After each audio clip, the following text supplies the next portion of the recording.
न लगे मुक्ती धन संपदा किंवा न लगे मुक्ती आणि संपदा संत संगती सदा गुण गायन आवडीची माझी सर्व जोडी कामने गर्भवासी सुखे घालावे आमासी गुण गायन आवडीची माझी सर्व जोडी विठ्ठल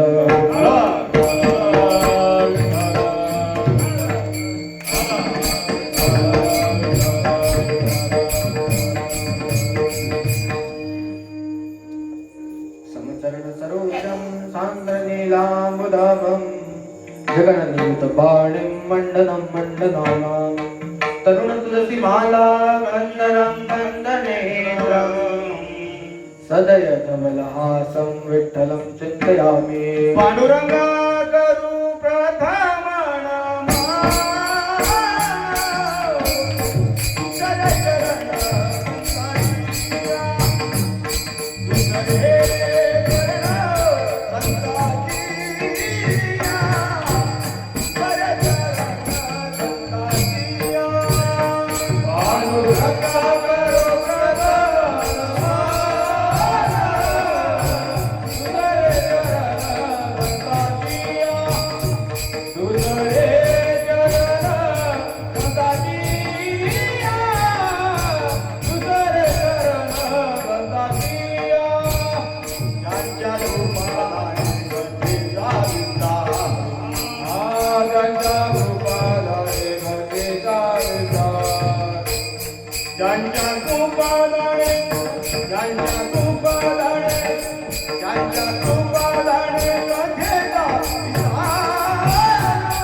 त्यांच्या प्रपादाने कथेचा विस्तारू बाबाजी सद्गुरु दास तुका मनोजवं मारुततुल्य वेगं जितेन्द्रियं बुद्धिमतां वरिष्ठं वातात्मजं वानरयूत मुख्यं श्रीरामदूतं शरणं प्रपद्ये महायोगीते तटे भीमरत्यां वरं पुण्डरीकाय दातुं मनीन्द्रैः समागतजटस्थानमानन्दकन्दं परब्रह्मलिङ्गं भजे पाण्डुरङ्गं मस्तकपायावरे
या वारकरी संतांचा ओम नमो ज्ञानेश्वर करुणाकरा दयाळा तुमचा अनुग्रह लादलो पावन झालो चराचरी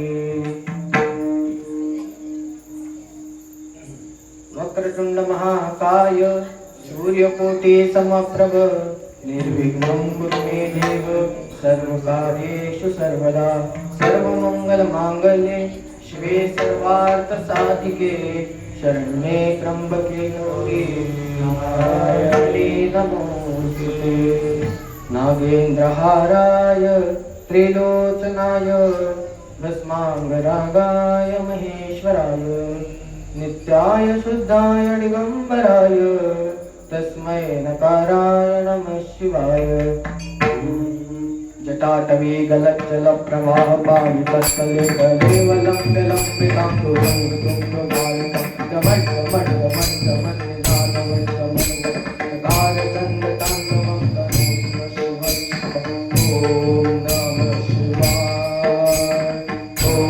नमः शिवाय। हरि ओम नमः शिवाय। ओम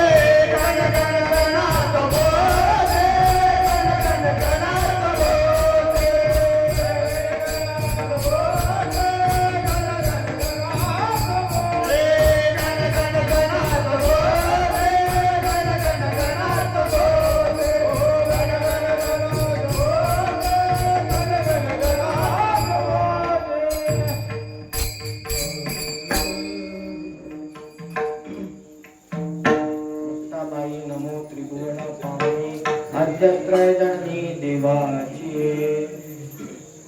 प्रस्तुत प्राप्त प्रसंग प्राप्त वेळी चिंतन रूपी सेवेकरिता घेतलेला अभंग जगतमान्य जगतवंदनीय देवचे सुप्रसिद्ध साधू आपल्या सर्वांना परिचित असलेले पंचम वेद निर्माते जगद्गुरु जगतवंदनीय श्री संत तुकाराम महाराजांचा चार चरणाचा उत्कृष्ट असा मागणीपर प्रकरणातला अभंग।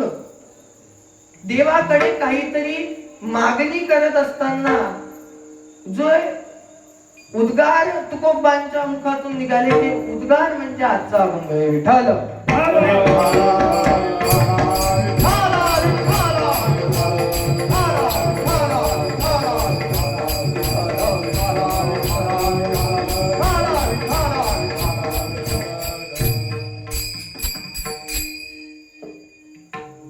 आजच्या अभंगामध्ये जगद्गुरु तुकोबाराय देवाकडे मागणी करतात।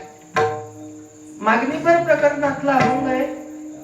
आजचा अष्टमीचा दिवस आहे आणि या 9 दिवसामध्ये जी सेवा आपण करत आलो तर ही 8व्या दिवशी सप्ताहामध्ये 6व्या दिवशी आणि 9 दिवसाचा सप्ताह असला नवरात्र असले की 8व्या दिवशी अष्टमीला देवाकडे काहीतरी इतकं जे आपण समर्पण केलं त्याच्याकरिता काहीतरी मागणी करत असतो। अशी सांप्रदायाची रीत आहे आणि त्या रीतीप्रमाणे आजच्या दिवशी हा घेतलेला मागणीपर प्रकरणातला अभंग आपल्या सर्वांच्या पुढे सेवेकरिता ठेवत आहोत। अभंगावरती विवेचन करण्यापूर्वी अभंगाचा मतितार्थ भावार्थ शब्दार्थ सांगण्यापूर्वी थोडासा अल्पसा परिहार सांगणे हे अगत्याच आहे, महत्वाचं आहे, जरुरीच आहे।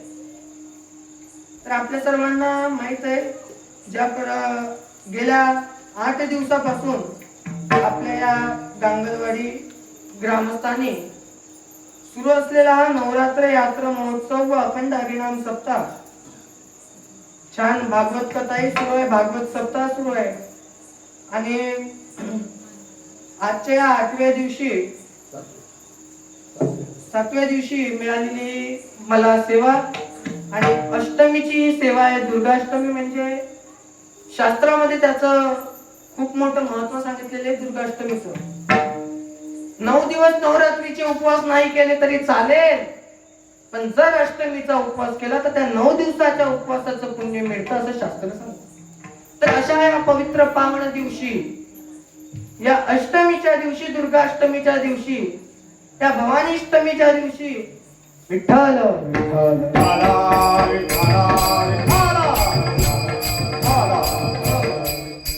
या दुर्गाष्टमीच्या दिवशी सुरू असलेला हा छान असा कीर्तन सोहळा आणि या कीर्तन सोहळ्यामध्ये मला ज्यांच्याकडून सेवा मिळाल्या असे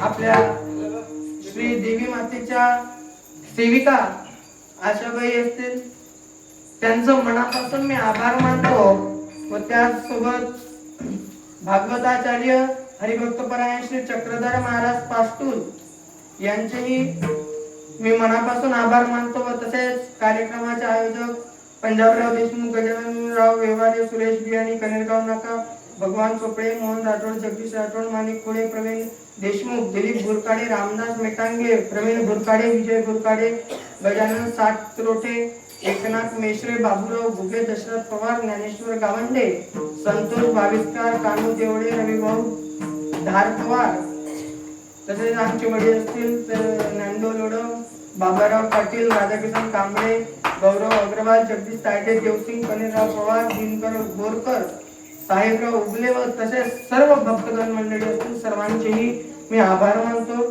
त्याचसोबत हरिपाठ काकड्याचे जे महाराज मंडळी, हरिहर महाराज, अनिल आंधळे महाराज, जगदीश महाराज दुगे, दत्तप्रभू महाराज दुगे, मृदंगाचार्य बाळू महाराज बुद्धिवंत, तसेच श्री श्याम महाराज, गायनाचार्य माणिकराव दुगे, ऑर्गन वादक असतील विष्णू पाटील महाराज असतील तबला वादक, तसेच या 7 दिवसामध्ये झालेल्या जितक्या काही सेवा ज्या कोणत्या महाराजांनी केल्या असतील त्या सर्व महाराजांचं नाव घेणं शक्य नाही, पण सर्वांना माझ्याकडून विनम्र अभिवादन. त्याचप्रमाणे पंचक्रोशीतील सर्व गावकरी मंडळींना, उपस्थित सर्व श्रोतेजनांना आणि आमच्यासोबत आलेले आमचे बोरकर महाराज, प्रल्हाद महाराज बोरकर, त्यांनाही सर्वांना विनम्र अभिवादन करतो आणि सेवेला सुरुवात करतो.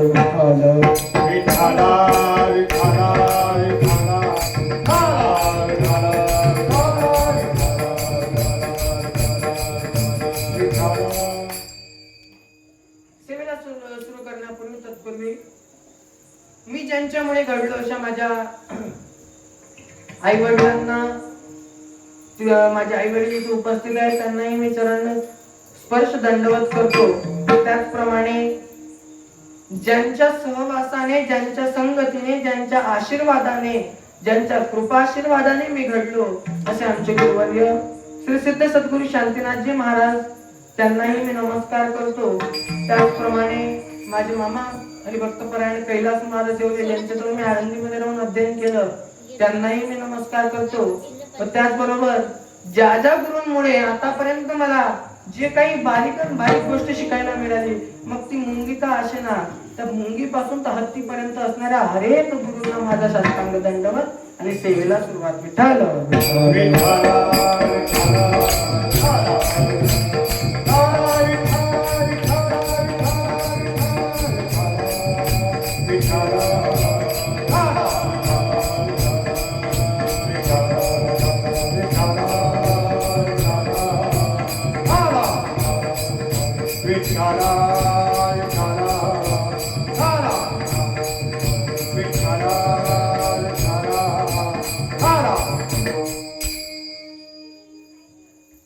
प्रस्तुत सेवेकरता घेतलेला अभंग मागणेपर प्रकरणातील 4 चरणाचा उत्कृष्ट आहे.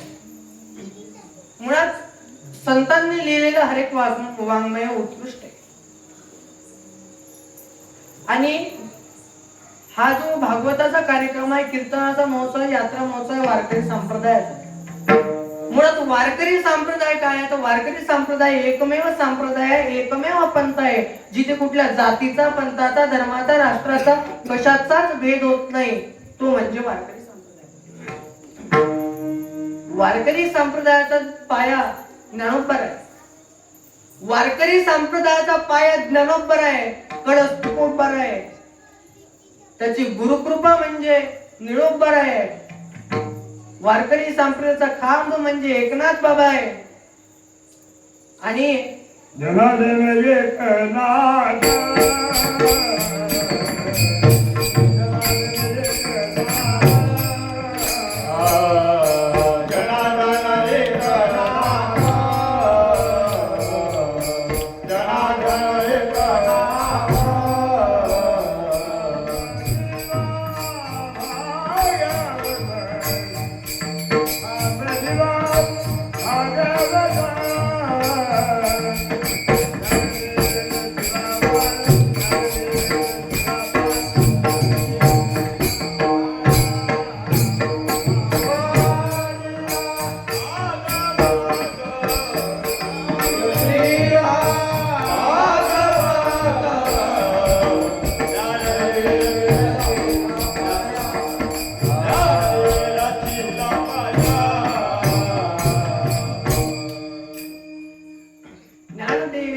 तुळशीला पाया वारी देवालया तुका झाला से कळस भजन करा सावध. या संप्रदायाला हे 5 संत ज्ञानोबा, तुकोबा, निळोबा, नामदेवराय आणि एकनाथ बाबा हे 5 संत म्हणजे संप्रदायाचा प्राण. ज्याप्रमाणे ऍटमॉस्फिअर मध्ये या हवेमध्ये पंचतत्व असतात, आपल्या शरीरामध्ये हे जो मातीचा पुतळा आहे, मातीच्या पुतळ्याचे पंचमहाभूताने बनलेला हा मातीचा पुतळा आहे. तसा संप्रदायाचा प्राण, संप्रदाय जो बनलेला आहे हा मूळ या 5 संतांमुळे बनलेला आहे. आणि या संप्रदायामध्ये आपण या संप्रदायामध्ये कुठल्या पंथाचे गुरु आहेत ते मान्य नाही करत.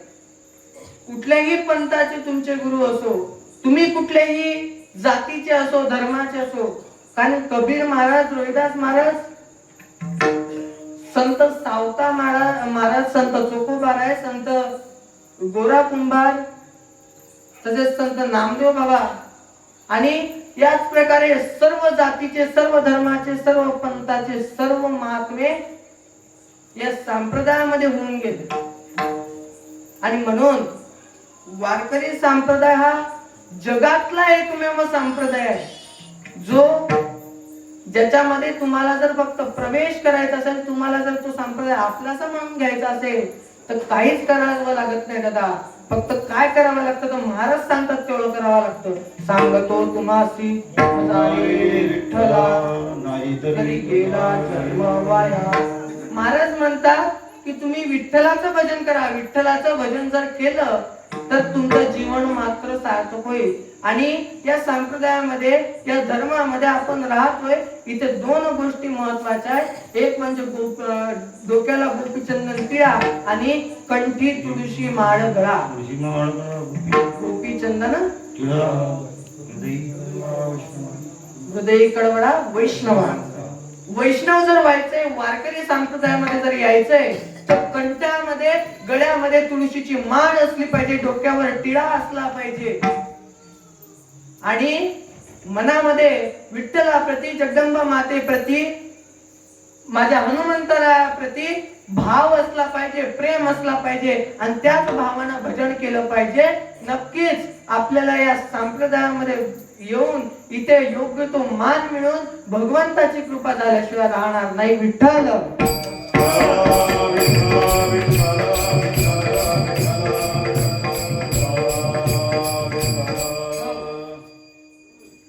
बघा, तर आपलं ज्ञानदेव हे कोण आहेत? आता सांगितलं मी, तुमच्याकडून उत्तर पाहिजे मला. ज्ञानदेव कोण आहेत? संप्रदायाचा पाया आहे. जोरानं बोलत जा. आपल्या कीर्तनात बसायचं म्हटलं की 3 नियम बाळगायचे. बसताना घुटण्यावर करून वगैरे बसायचं नाही. चांगल्यानं नीट बसायचं, नाही तर लांब बसायचं. कंटाळा आला की एखाद्या दुसऱ्याची चप्पल पाहिजे चालतं. आपल्या कीर्तनात कंटाळा आल्यासारखं बसायचं नाही. कीर्तनातला दुसरा नियम, शंका असली जागेवर विचारायचं. शंका असली तर जागेवर विचारायचं. काय असं नसं आज उद्या परवा 2 महिन्यांना पुस्तकं आलटे पालटे करून उत्तर दे, पण उत्तर दे. त्या दोघीच आम्ही गेल्यावर नाही म्हणायचं आपल्याला नाही पटलं, तुमच्या बायकोचं पटन हवंय, आमचं काय घेऊन बसले.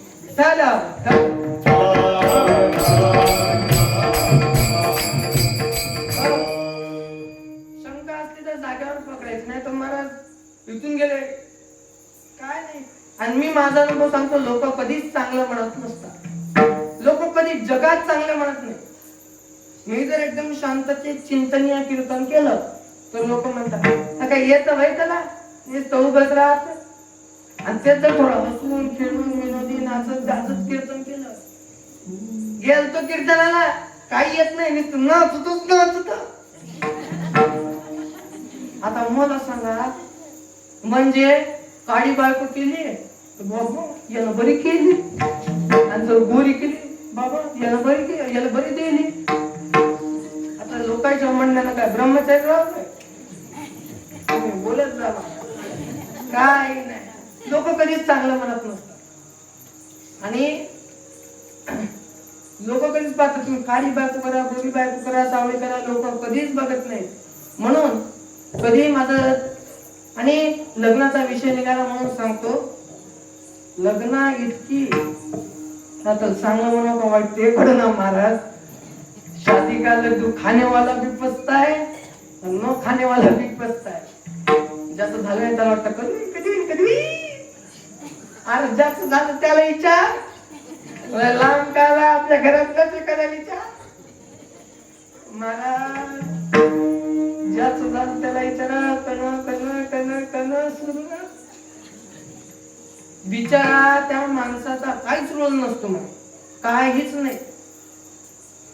सासू सून दोघीच्या मनात बिनफालतू कुचलला जातो, तो म्हणजे तस. एकीचा नवरा आणि एकीचं पोरगं विठ्ठल.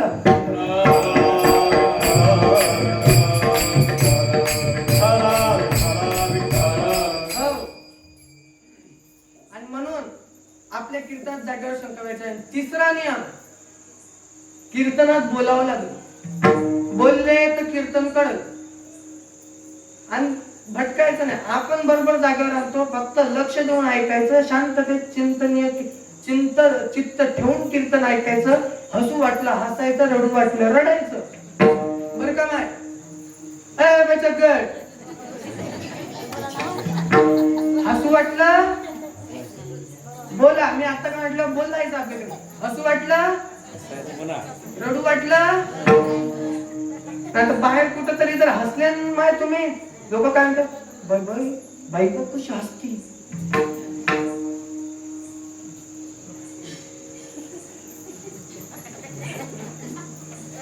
तुम्हाला वाटलं गेलं काय, 100 वर्ष हो गोवा तरी जात नाही विठाला.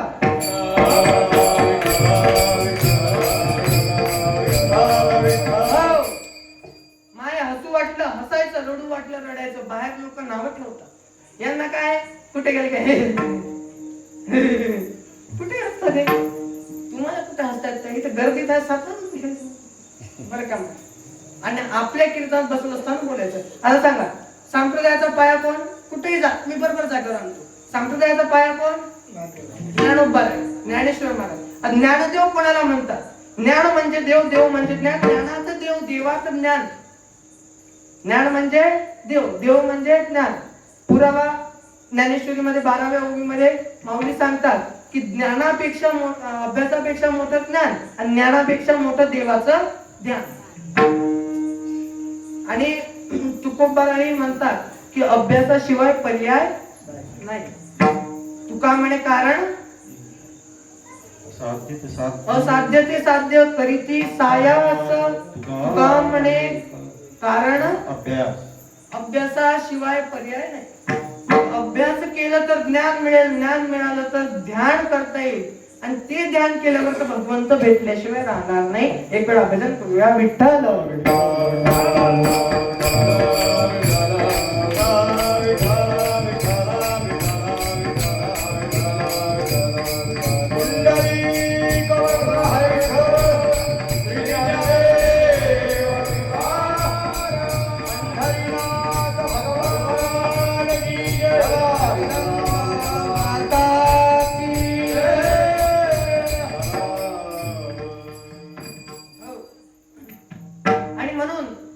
देवाचं ध्यान कर. आपण गेल्या 5-6 दिवसामध्ये करत आलेलो. भगवंताचं छान असं नामचिंतन केलं, हरिपाठ केला, भागवताचं श्रवण केलं. भागवताचार्य महाराजांच्या मुखामृतातून छान असं भागवत आपण हे 6 दिवस ऐकत आलो. आणि आजचे 6वं पुष्प, 6वं कीर्तन पुष्प हे आपल्याला आज साधायचं आहे.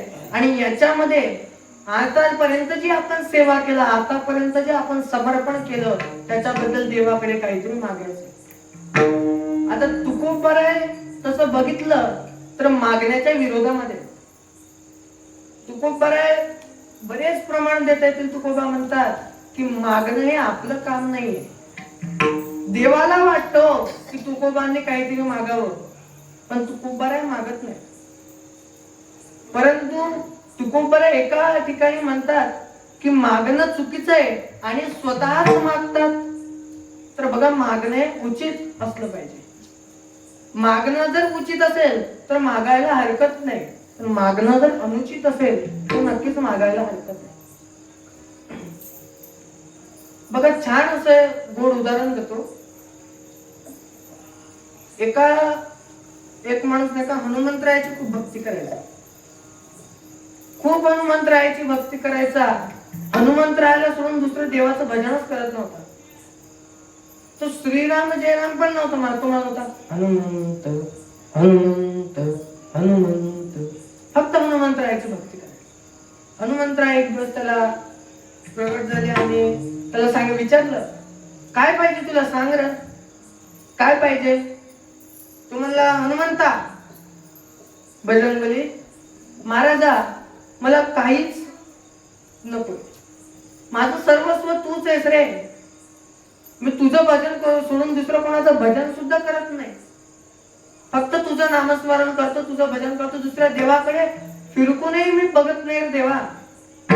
मी कोणाकडे बघत नाही, कोणाचं नाम जप करत नाही, एखाद्या दुसरे कुठलं कामही करत नाही. मी फक्त तुझं भजन करत राहतो. हनुमंतराय म्हणले, मला माहित आहे तुला पाहिजे काय ते सांग ना मला. त्यावेळेस ते म्हणले, तू व्यक्ती म्हणला, हनुमंतराय मला तुझ्याकडून काहीच नको, फक्त एक दान पाहिजे, माझं लग्न झालं. लक्षात आलं तुमचा? तो म्हणला, माझं लग्न झालं नाही, मला एक वेळा लग्न करून दे, मला मुलगी सापडे ना म्हणला. तसं आजच्या काळात मुलगी सापडायचं म्हटल्यावर कठीण आहे ना. आता मला सांगा, गावात 50 पैकी 40 पोरं, 10 पोरी येतात. त्यातल्या 7 ते 8 पोरी पोस्ट ग्रॅज्युएट, ग्रॅज्युएट चांगले शिकलेले आहेत. त्यातल्या 40तले 30 लेकरं 12वी नापास आहेत. 30 लेकरं कट झाले. उरलेल्या 10चं कॉम्पिटिशन लागलं की त्यातले बी 5 10वीच पास येतो. त्यांचा मेळ लागलं. असे गावातली मग उपास मित्र मंडळाचं 35 लेकरं. आता तशी लग्नाचं म्हटल्यावर लय हे झालं ना. आता हे 35 आणि ते राहिलेले जे 5 राहतात, त्या 5तले बी पूर्ण शिकलेले असतात नाही, 3-4 शिकलेले चांगले. त्याचं कसं जुडलं तर जुडलं. आजच्या काळात भारी आहे ना. आणि याच्यामुळे काय झालं, पोरींना आलं डिमांड आणि पोरींच्या मायाला आलं मार्केट. जितकं कांद्याला मार्केट नाही महाराज, तितकं पोरींच्या आयांना मार्केट आहे. काहीच नाही, एखाद्या कार्यक्रमात गेलं की काही नाही, चांगले पैठणी गिठणी नेसून जाते, तर नुसतं कानात ते कानातले, नाकात नथ त्याला झटका. मला नाही करता यायचं म्हणजे नुसतं काही नाही नाकात न त्याला झटका देतात आणि म्हणतात आमची पोरी कोणाला बी द्यायची नाही बरं का. पोरग शिकलेलं पाहिजे, पोस्ट ग्रॅज्युएटच पाहिजे, त्याला सरकारी नोकरी असली पाहिजे, त्याला चांगला पगार असला पाहिजे, त्याच्या घरी शेती असली पाहिजे आणि त्याला आईबाप नसले पाहिजे. म्हणजे तुमच्या पोरीसाठी आईबाप मारता होय? काय पडो ना महाराज. आणि वरून त्यात सांगतात की शेत तर पाहिजे, पण आमची पोरगी रानात जाणार नाही. शेत काय झाडायला पाहिजेत काय कळ? काय लग्नाचं वाईट आहे, लग्न वय ना. आता राहिलेल्यांना माझी विनंती आहे, दादांनो आता लग्नाच्या मागे पडू नका. आता चांगले शिकले, डॉक्टर, इंजिनियर, सीए वगैरे झाले तर ठीक आहे, नाही तर काहीच नाही. चांगला 500 रुपयाचा भगवा कापड घेऊन यायचा, 5-6 मीटर 7 मीटर आहे, ते कसं लुंगीपेक्षा धोतर बरं वाटतं. आणि धोतर घालायचं वरून पण घेतले, चलो हिमालय. आणि हिमालयावर जाऊन आपली तपस्या सुरू करायची. नाही तर काय महाराज, अरे का भेटत नाही पुरी दादा? अरे शिका, चांगलं ग्रॅज्युएट व्हा, चांगलं पद मिळवा. का नाही? क्वालिटीला किंमत आहे, क्वांटिटीला किंमत नाही. बघा, जगामध्ये कधीही क्वालिटीला किंमत आहे, म्हणून क्वालिफाय बना, म्हणजे तुम्ही तुमची क्वालिटी लोकांना दिसेल. लक्षात घ्या दादा. आणि तुमच्या घरापुढे पुरींच्या रांगा लागल्या पाहिजे, ते शक्य नाही आहे. या बहिणींनो, तुम्हाला सांगतो, या 1 ते 2 वर्षामध्ये तुमच्या घरापुढे रांग लागेल, रांग लग्नासाठी. आमच्याशी लग्न करा, आम्हाला पोरगी द्या, आम्हाला पोरगी द्या, रांग लागेल. पण तुम्ही घरात असल्या रांग लागायची घरापुढं, अंगणात, तुम्ही सापड्याच्या धबधब्याखाली. विनोदाचा भाग सोडा महाराज. वाईट परिस्थिती आजकाल जो हा नवरात्र उत्सव सुरू आहे ना, कशाला म्हणतात नवरात्र उत्सव? हा 9 दिवसाचा समूह म्हणजे कशाचा आहे? देवीचा जागर करण्यासाठी आहे. जसं विठोबाच्या एकादशीला आपण भजन करतो, तसं देवीच्या त्या 9 दिवसामध्ये गोंधळ केला पाहिजे. आणि महाराज म्हणतात की गोंधळ कोण करतो? गोंधळी करतात. कोण आहेत गोंधळी? महाराज म्हणतात आम्ही सगळं गोंधळी. आम्ही गोंधळी गोंधळी, आम्ही अंबेचे गोंधळी. आम्ही गोंधळी गोंधळी, आम्ही अंबेचे गोंधळी. आम्ही अंबेचे गोंधळी. आम्ही गोंधळी गोंधळी, गोंधळी गोंधळी, आम्ही गोंधळी गोंधळी, आंब्याचे गोंधळी. आम्ही गोंधळी गोंधळी, आंब्याचे गोंधळी. आम्ही गोंधळी गोंधळी, आंब्याचे गोंधळी.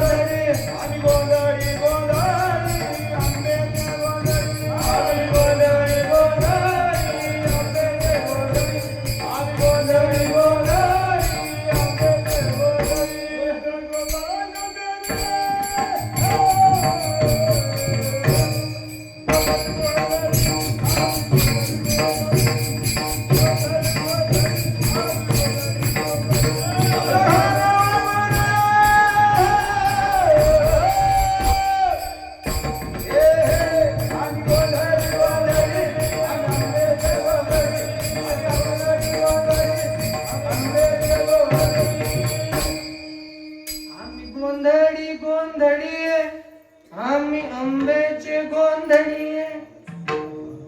महाराज कोण? आम्ही गोंधळ. आणि गोंधळ हा देवीचा जागर आहे, तो झाला पाहिजे. हा 9 दिवस नवरात्रीचा जो 9 दिवसाचा समूह आहे, याच्यामध्ये कीर्तन, भजन, प्रवचन, हरिपाठ, काकडा, भागवत आणि गोंधळ झाला पाहिजे. आणि हे जर गोंधळ आपण केला तर गोंधळाला कोण कोण येतो माहित आहे?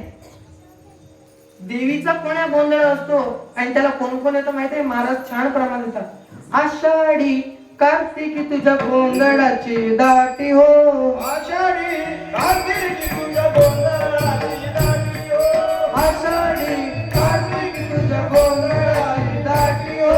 आषाढी कार्तिकी तुझ्या गोंधळाची दाटी हो. एका जनार्दनी अंबा उभी कर ठेवून कटी हो. एका जनार्दनी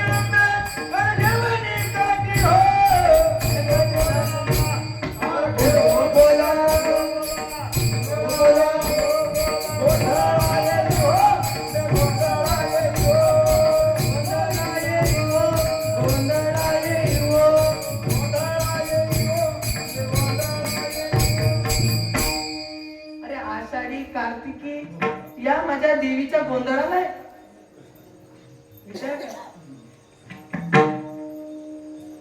आणि या देवीच्या गोंधळाकरिता आपण येतो. तिथे गोंधळच झाला पाहिजे. तिथे कीर्तन, भजन, नामस्मरण घडलं पाहिजे, भागवत झालं पाहिजे, हरिपाठ झालं पाहिजे. पण आजच्या काळामध्ये थोडी संस्कृती आपली विस्कटत चालली आहे. आपण नाही ती आपल्या महाराष्ट्राची संस्कृती सोडून नाही त्या गुजरातच्या संस्कृतीच्या पाठीमागे लागत चाललेलो, नाही त्या गरब्याच्या मागे आपण लागत चाललेलो. माझी विनंती आहे, त्या गरब्यापायी आपलं आपल्या मुलीचं खूप नुकसान होतं, इतकं लक्षात ठेवा. त्या गरब्याला जाऊ नका अशा मताचा मी नाही, अशा मताचा महाराजच मुळात मी नाहीये. गरबा चुकीचा नाहीये, तुम्ही त्यांची संस्कृती आहे ते जपता. आपण गेलो काही हरकत नाही, एक दिवस गेलो, आपलं जागर महत्वाचं, जागर करून जा. आणि गेल्यावरही तिथं मान मर्यादा आपलं जे आपल्या संस्कृतीने आपल्या हिंदू धर्माने आपल्याला शिकवलेले आहे ती मान मर्यादा कधी सोडू नका. आजची इतके प्रकरण होतात ना, अख्ख्या वर्षभरात जितके प्रकरण होतात ना त्याच्यापेक्षा 10 पटीने जास्त प्रकरण नवरात्रीचे 9 दिवस झाल्यानंतर होतात. आपल्या मुली बाळींची सुरक्षा ही आपली जबाबदारी आहे. लक्षात घ्या माय, 1947 साली आपला देश स्वतंत्र झाला असं जरी म्हणतात, पण आज मोठ्या शहरामध्ये रात्री 6च्या नंतर आपल्या मुलीला घराच्या बाहेर पाठवणं जर धोक्याचं वाटत असेल तर मुळात आपण पूर्णपणे स्वातंत्र्य झालेलं नाहीये. या देशाला बाहेरच्या लोकांपेक्षा, परकीय लोकांपेक्षा जितका धोका नाहीये ना, तितका आपल्या देशवासियांकडून धोका हे विसरता कामा नये. अरे कसा होता आमचा देश? देशाचं वर्णन पहिल्या काळामध्ये ब्रिटिशांचं राज्य व्हायच्या पूर्वी वर्णन केलं जायचं. डाल डाल पर सोने की चिड़िया करती है बसेरा, हे भारत देश हमारा, हे भारत देश हमारा. जहाँ डाल डाल पर सोने की चिड़िया करती है बसेरा, हे भारत देश मेरा, हे भारत देश मेरा. सत्य अहिंसा और धर्म का पग पगता है तेरा, ये भारत देश मेरा, ये भारत देश मेरा.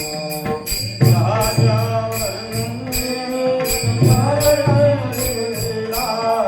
भारत देश मेरा, ये भारत देश मेरा. भारत देश आपला कसा आहे? सोन्याची चिडिया म्हणल्या जायचं, तो आपला देश आहे. 150 वर्ष त्या ब्रिटिशांनी आपल्या देशावरती राज्य केलं. काही वर्ष मुघलांनी आपल्या देशावरती राज्य केलं. तिकडून अरब मधून आलेले त्या मुघलांनी आपल्या देशावरती राज्य केलं आणि आपले हाल केले. बघा, ज्यावेळेस शिवरायांचा पोवाडा गायला जातो ना, तेव्हा एक वाक्य नेहमी म्हणलं जातं. प्रतापगड पायथ्याशी खान आ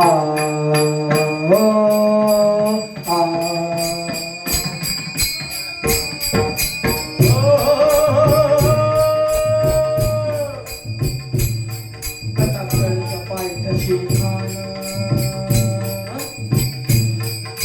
प्रतापगडच्या पायथ्याशी खान, आला ते तुम्हाला नाही त्याला जा. शिवाजी राजा करामती, शिवाजी राजा करामती. शिवाजी राजा करम, शिवाजी राजा करम. या शिवाजी महाराजांच्या, छत्रपती शिवाजी महाराजांच्या पोवाड्यामध्ये नेहमी एका गोष्टीचं वर्णन होत असतं. ज्या वेळेस अफजल खान शिवरायांना मारण्याकरिता आला, ज्यावेळेस तो अफजल खान शिवरायांना मारण्याकरिता आला, तो त्यावेळेस सरळ आला नाही, दिल्लीवरून सरळ आला नाही. येताना पंढरपुराला आला. पंढरपुराच्या मंदिरामध्ये पांडुरंगा पुढे त्यांनी गाय कापली. खूप दृष्ट व्यक्ती होता. अरे संतांनी सांगितलं गाय ही आपली माता आहे, गायला वाचव. संत सेवालाल महाराजांचं वाक्य आहे, गावडी कसाई गावडी मत नसो, गाया विकू नका महाराज. गाय ही आपली माता. आणि त्या दृष्टी व्यक्तीने पांडुरंगा पुढे गाय कापली. रडायला येतो कधी कधी. शिवरायांच्या मावळ्यांना कळालं तिथून तो तुळजापुराला जाणार आहे. तुळजापूरच्या त्या देवीला उचललं, त्या देवीला उचललं, लपवून ठेवलं आणि तिथं दुसरी नकली देवीची मूर्ती आणून ठेवली. त्या देवीची जागा, त्या जागेवरून तिला उचलायचं काम पडलं त्या व्यक्तीमुळे. आणि अफजल खान तुळजापुराला आला. तुळजापुराला आला आणि त्या देवीच्या मूर्तीला त्यानं चिंदा केला. वाईट वाटतं हे ऐकताना, पण देवीला देवीला माहित होतं तो येणार आहे, हे घडणार आहे. त्यांनी शिवरायांच्या मावळ्यांना अक्कल दिली आणि त्यांना स्वप्नात येऊन सांगितलं माझी मूर्ती उचला. कोण म्हणतो हो देवीची कृपा नाही? अरे माझी देवी माता, माझा पांढरंग जरी दिसत नसला ना माय तरी आहे. लोक म्हणतात दिसत नाही, मग कस का तुमचा देव? एका जणाने मला विचारलं म्हणे देव कुठे? मी म्हटलं आहे. तो म्हटला दिसत नाही. मी त्याला म्हटलं दादा, तू म्हणतो देव दिसत नाही, मला सांग आपल्या देशाचा पंतप्रधान आहे की नाहीये? तो म्हणला आहे. मग म्हटलं तू बघितलंय का? नाही म्हटलं, एवढा मोठा माणूस आपल्याला दिसत नसतो. म्हटलं तसाच तो देशाचा मालक असून आपल्याला दिसत नाही, हा जगाचा मालक आहे. हा दिसला नाही तरी आहे.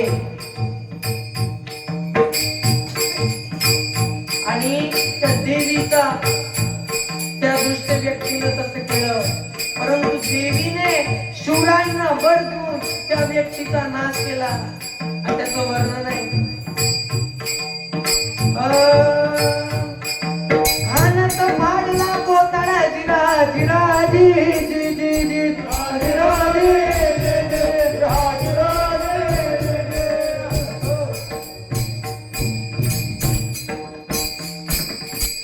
क्षत्रिय कुलावतांत सिंहासनाधीश्वर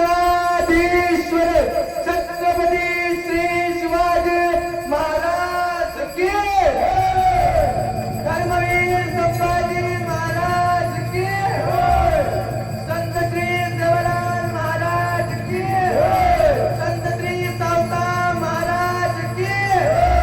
हर हर हर हर.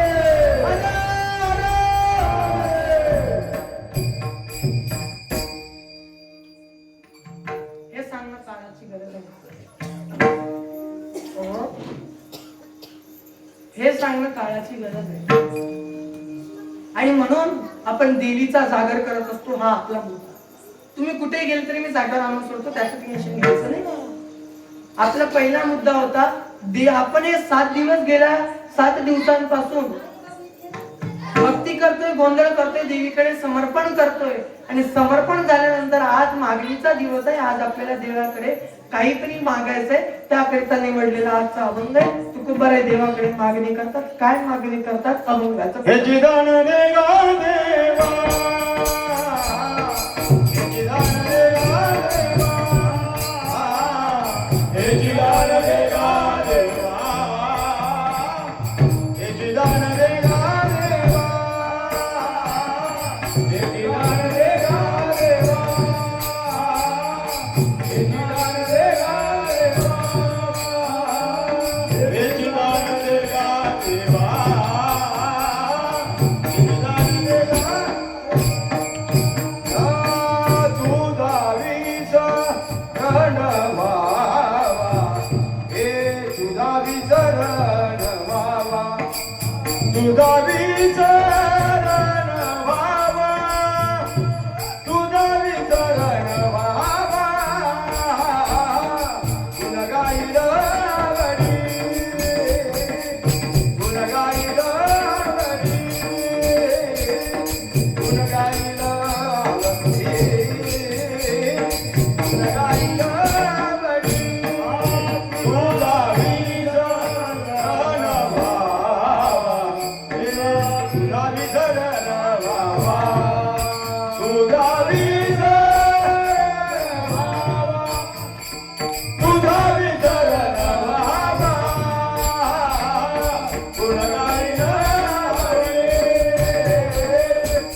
देवा तुझा विसरण व्हावा.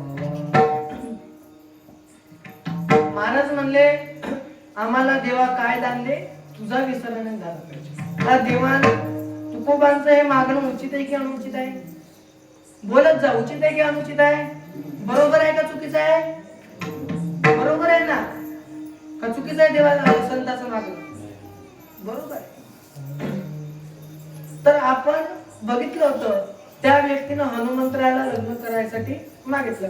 तुमचा एकही मुद्दा सुटू देत नाही जागेवर. आता आपण बरोबर लिंक जुळवत न्यायची, फक्त शांत चित्ताने कीर्तन ऐकायचं. बघा, त्या व्यक्तीनं हनुमंतराय प्रसन्न झाले. हनुमंतरायाला सांगितलं की देवा मला लग्न करायचंय, मला माझं तू लग्न करून दे.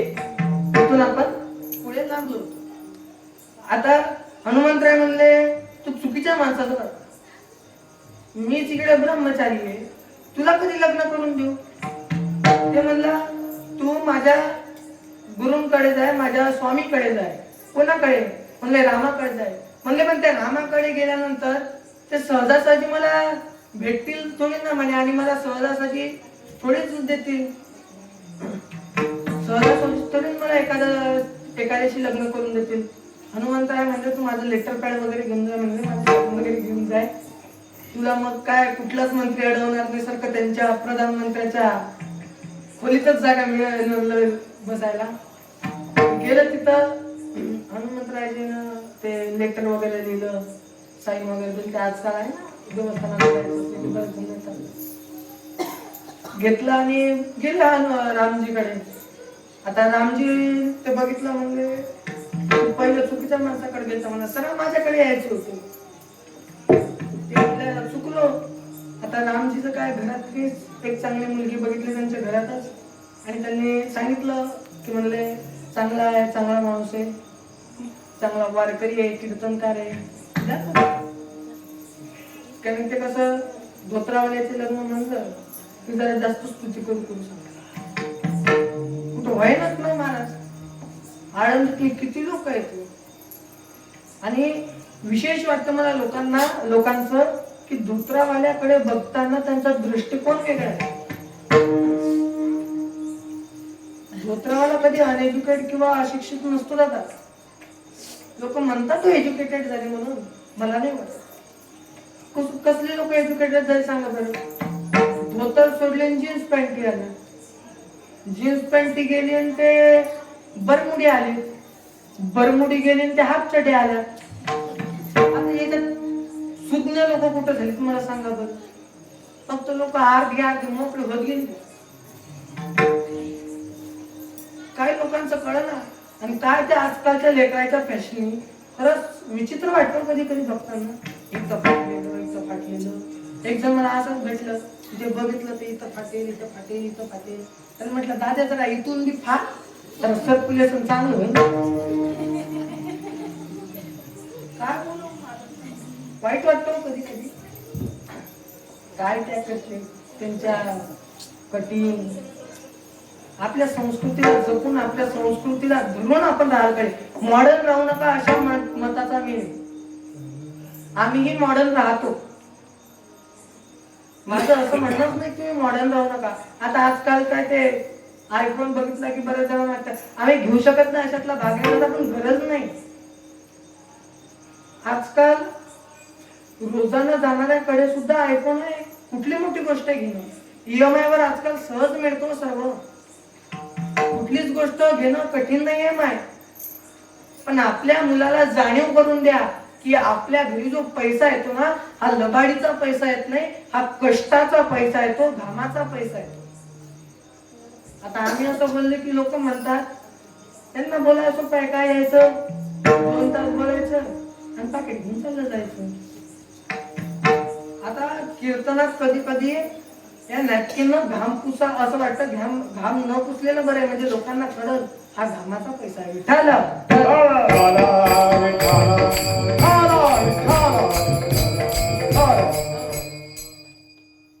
लोकांचा आमच्याकडे बघण्याचा दृष्टिकोन वेगळा आहे. तसंच तेही व्यक्ती सोबत झालं, पण रामजीनं चांगली समजूत काढून एका चांगल्या व्यक्तीशी लग्न करून दिलं. आता त्याचं तिथे मागणं अनुचित होतं नाही, चुकीच्या व्यक्तीकडे गेले ना.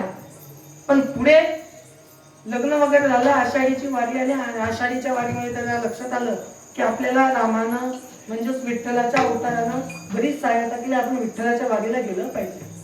ते विठ्ठलाच्या वारीला जायला निघालं आणि त्याची बायको म्हणली, धनी मी तुमच्या सोबत येते. पहिल्या बाया धनी म्हणायचे, आता आजकाल जग बिघडलंय मला. आजकाल मला कळलं ना लोक बिघडलीत का काय बायकोला पिलू म्हणतात नाही.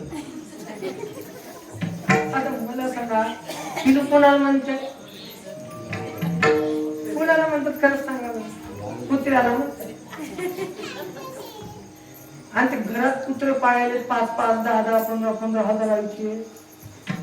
आणि ते नवरा बाहेर गेला की ती बाई येते त्या कुत्र्याजवळ म्हणते, टॉमी जेवलास का? एक टॉमी केला डबा घेऊन.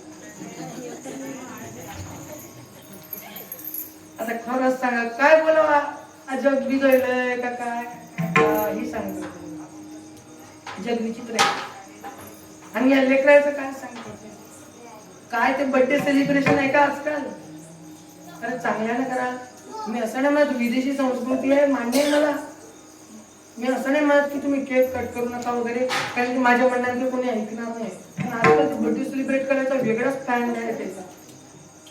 काय ते हायवेवर बर्थडे सेलिब्रेट करतात, हायवेवर साजरा बर्थडे वाढदिवस. ते अशी गाडी लावायची, गाडीवर 2-4 केक ठेवायचे आणि ते तिथं कट करायचा, एक दुसऱ्याच्या तोंडाला लावायचा, हॅपी बर्थडे टू यू. आणि ते झाले की बापाच्या पैशावर जोरजोरानं त्याच हायवेवर रात्रीच्या हॉर्न आजूबाजू गाड्या वाजवायच्या, आजूबाजूला ते गावं असतात, झोपडपट्टीचे लोक बसलेले असतात, त्यांना त्रास होतो, त्याचा विचार ते कधीच करत नाही.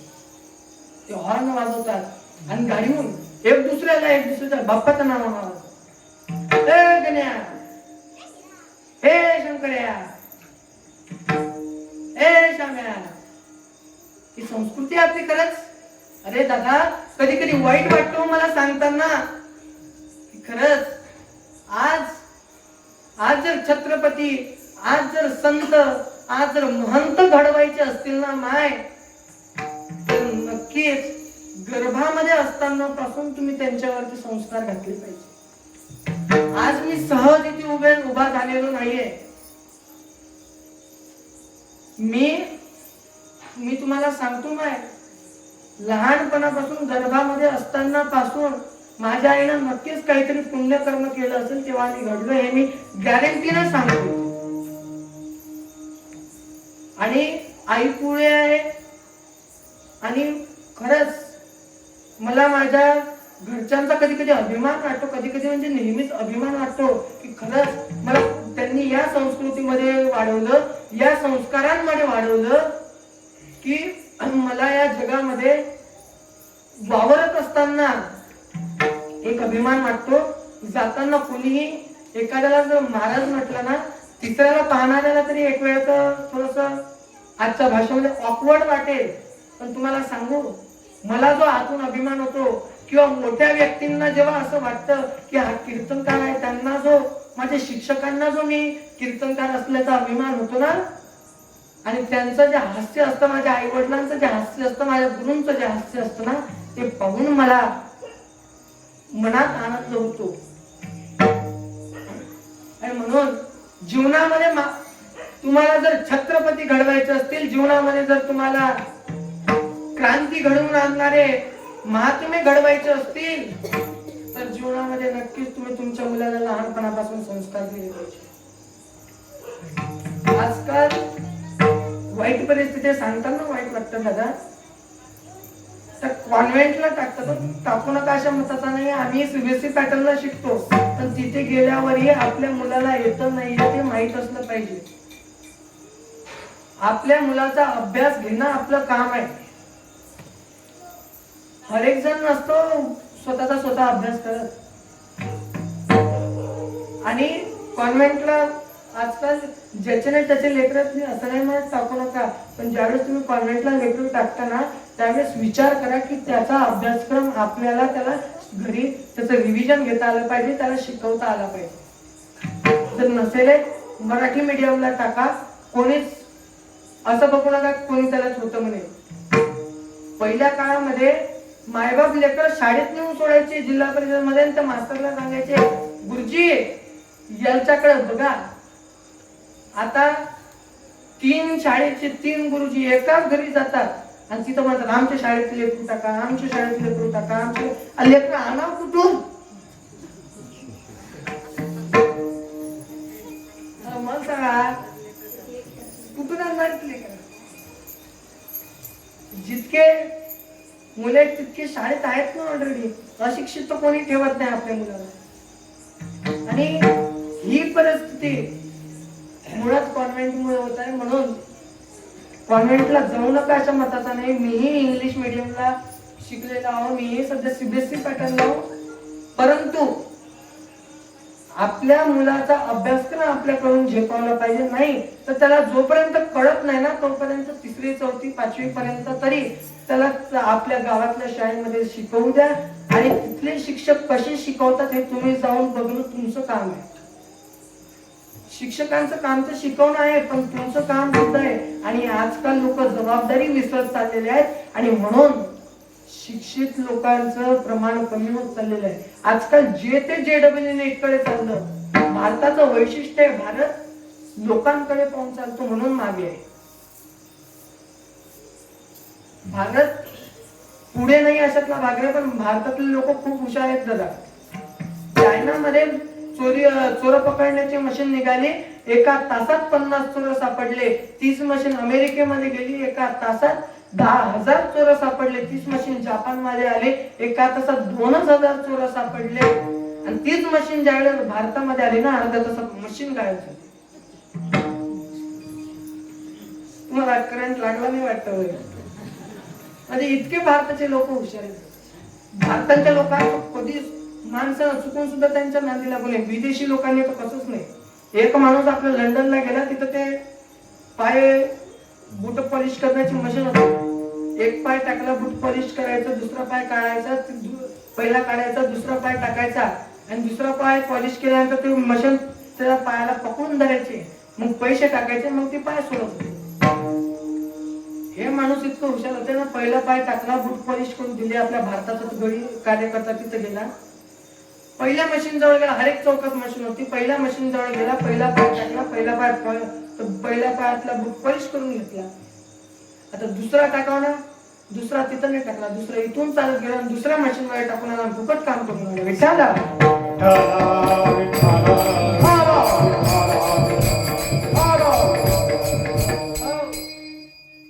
भारताचं वैशिष्ट्य आहे. म्हणून भारतामध्ये भारताची प्रगती करण्यासाठी संत महंताचं वाङ्मय जपणं महत्वाचं आहे. आपला विषय होता मुद्द्यावर यायचं लगेच. ते पंढरपूरच्या दिंडीत गेलं. पंढरपूरच्या दिंडीत त्याच्या बायकोने हट्ट केला. तो म्हणला येऊ नको, गर्दी असते. ती म्हणली नाही नाही मला यायचंय धनी. त्यांनी जबरदस्ती केली. बाईच्या पुढे देवाला बोलता येईना, माणसांचं काय धरून बसलं. बायांपुढे देवाचं काही चाललं ना, आपलं काय चालणार आहे महाराज.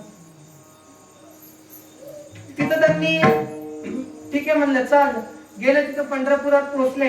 मग ते एकादशीच्या वारीला गेले आणि एकादशीच्या वारीला जाण्यापूर्वी त्यांनी सांगितलं बायकोला मी चालू म्हणे एकादशीच्या वारीला, तू इथेच थांब.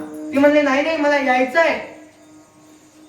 तिने यायचंय म्हटलं नाही. म्हटलं नाही, इथं दिंडीमध्ये जात असताना कुठे हरपली तर दिंडी क्रमांक सांगून तुला परत तरी येता येत होतं. इथे तसं नाही होणार. तिनं हट्ट केला. हट्टापुढे काही बोलता आलं नाही. आणि मुळातच शास्त्र सांगतं बालहट्ट, राजहट्ट आणि स्त्री हट्ट हे 3 हट्ट नेहमी पुरवावेच लागतात. त्यांनी हट्ट पुरवायसाठी ठीक आहे म्हणले चाल सोबत. तिथं गेले आणि पुंडलिकाच्या मंदिरापाशी गेल्यानंतर तिथं अफाट गर्दी एकादशीच्या दिवशी राहते. आणि तेवढ्यात एक दिंडी आली. तर दिंडी आल्यानंतर त्या दोघांची जोडी सुटली आणि त्या दोघांच्या मधातून दिंडी गेली. तर 5 मिनिटांमध्ये त्याला लक्षातच आली नाही बायको कुठं आहे. बायको हरपल्यावर लोक एडियावानी करतात. आई हरपल्यावर, बाबा हरपल्यावर म्हणजे म्हातारा हुशार आहे येईल लगेच. बायको हरपल्यावर त्याला लय दगदग होती. सापड सापडते. त्यानं शोधायला सुरुवात केली आणि थकला आणि एका मंदिरात येऊन बसला. ते मंदिर रामाचं होतं. त्याला वाटलं आता यानं आपल्याला लग्न करून दिलं, त्याच्याकडेच विनंती करू. त्यानं तिथे विनंती केली. तेवढा हनुमंतराय मागून प्रगटले. त्याच्या पाठीवर असा जोर यानं भूत टाकले. आता त्याच्याकडे माग पाहिलं, म्हणले हनुमंत महाराज तुम्ही कधी आले? ते म्हणले मी कधी आलो हे नंतर बघ. तू आता काय म्हणला ना मला की माझी बायको हरवलेली आहे आणि ती मला आता मिळवून द्या. तुम्ही कशी बशी करून दिली, मला सांभाळता आली नाही, चूक झाली, कसं तरी हे करून आता परत सापडून द्या. त्यावेळेला हनुमंतरायाने आवाज दिला. म्हणले तू यावेळेस दरवेळेस चुकीच्या माणसाकडे जातो. म्हणला लग्न करून द्यायचा कॉन्ट्रॅक्ट त्यांचा होता, सापडून द्यायचा मत आहे त्यांना सापडणार नाही. आता आणि आजकालचं रामायचं वेगळे, बायका सोडा असते आज नाही. आणि म्हणून म्हणतात त्यांचं एक वाक्य पण, मी आहे म्हणून टिकली, दुसरी असती तर टिकत नव्हती. माय तुम्ही जेव्हा असं म्हणता ना तेव्हा ते मनातल्या मनात हसतं आणि ते म्हणत त्याचीच वाट पाहिजे. तू जाती कवा त्याचीच वाट पाहिजे.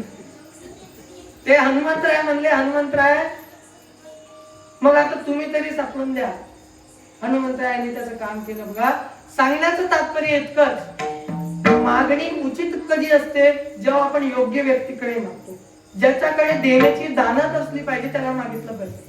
एखाद्या जर अब्जोपती असेल पण त्याची दान करायची एखाद्या संस्थांना इच्छा नसेल, मागून फायदा नाही. पण एखादा गरीब असेल तो 10 रुपये जरी मनातून देत असेल त्याचे 10 रुपये घेतले पाहिजे. कारण आणि त्याच्याजवळ जर 100 रुपये असेल ना तर तो 90 रुपये देईल जर देण्याचे दानत असेल. म्हणून पैशाकडे बघत कदाच जो हे जग फक्त पैशाने येणे.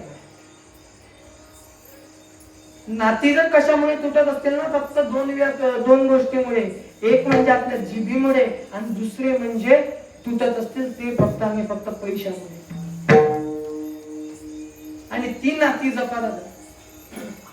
कारण देवाचं भजन करत असताना महाराज म्हणतात कसं करायचं, अभंगाचं गुण गायना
गुणानुवाद देवायचं गायचंय. पण कसं एकट्यानं नाही, सर्वांना घेऊन सर्वांच्या सोबत देवाचं भजन केलं पाहिजे. माय तुम्ही जर गावामध्ये हरिपाठ करतात गावात करता का?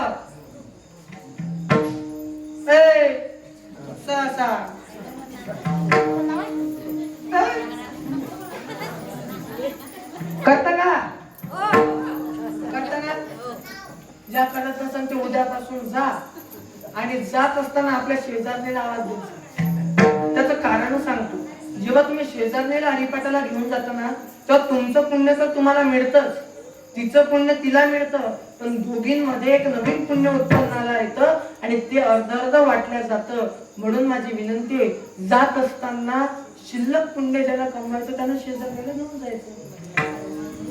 आता मला सांगा, एखाद्या दुकानात जर तुम्ही जाणार असाल आणि त्या दुकानदारानं जर तुम्हाला सांगितलं साडीचं दुकान आहे, सेल सुरू आहे, त्या दुकानदारानं सांगितलं तुम्हाला घ्यायच्या 2 साड्या आहेत, तुमच्याकडे पैसे एकाच साडीचे आहेत, पण त्या दुकानदाराला तुम्ही विनंती केली आणि त्या दुकानदाराने जर तुम्हाला सांगितलं की माय तुला जर एक साडी आणखीन पाहिजे असेल तर 5 बाया घेऊन ये, त्यांनी 5 साड्या घेऊन तुला एक साडी फ्री दे. तुम्ही 5 बाया नेसाल ना, न्याल का नाही न्याल? न्याल. तुम्ही नाही म्हणता. तुम्ही साडीच्या शौकीन आहे हेही मला माहित आहे आणि बार्गेनिंग करायला म्हणजे भाव करण्यामध्ये सर्वात जास्त माहीत बाया आहे. आमचं नशीब आहे सध्या कीर्तन घ्यायला बाया नाही. ज्याला कळलं त्याला धन्यवाद. बघा, भाव करायला बाया नाही महाराज. हो, एक जण त्याच्या बायको सोबत गेला, दुकानात गेला, आमचाच माणूस होता. तो गेला आणि गेल्यानंतर त्यानं साडी घेतली. साडी घेतल्यावर तो म्हणला मला महाराज लोढन महाराजांच्या कीर्तनाला जायचं म्हणला, लवकर किती बिल झालं ते सांगा. तर दुकानदाराने सांगितलं 3300 रुपये झालं. 3300 रुपये झाल्या म्हणल्यानंतर त्या माणसानं लगेच खिशातून काढून देऊ राहिला. तेवढ्यात त्याची बायको मागून पुढे आली आणि म्हणली, ओ दुकानदार मामा, हिशाबानं पैसे घ्या. ओ दुकानदार मामा, पैसे कसे घ्या? हिशाबानं पैसे घ्या म्हणले. आम्ही का आजचे गिराक बाबा म्हणजे तुमचे? आम्ही गेल्या 7 वर्षापासून तुमच्या दुकानात येतो म्हणले.